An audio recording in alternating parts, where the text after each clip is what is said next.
ඒ මංගල සූත්‍රයට අයත් මාතා පිතු උපට්ඨානං පුත්තදාරස්ස සංඝෝ. යම් කිසි දරුවෙක් අම්මට උපස්ථාන කළ යුතුමයි, තාත්තට උපස්ථාන කළ යුතුමයි. සමහර වෙලාවකදී දරුවෝ හිතනවා මට තාත්තට අම්මට උපස්ථාන කරන්න මට ලොකු ධනයක් නැහැ කියලා. මමත් හරි දුප්පත්. මම එදා වේල කන්නේ බොහොම අමාරුයි. ඉතින් මම කොහොමද අම්මට දෙන්නේ තාත්තට දෙන්නේ කියලා හිතනවා නේද? නමුත් පින්වතුනි, එහෙම හිතලා අම්මට උපස්ථාන කරන එක තාත්තට උපස්ථාන කරන එක මග අරින්න බෑ කියලායි බුදුහාමුදුරුවෝ දේශනා කළේ.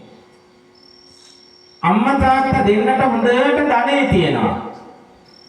අම්මා තාත්තා දෙන්නට හොඳට බලය තියෙනවා. ධනය, බලය, නිලය මේ සියල්ලම තියෙනවා. ඉතින් දරුවෝ කල්පනා කරනවා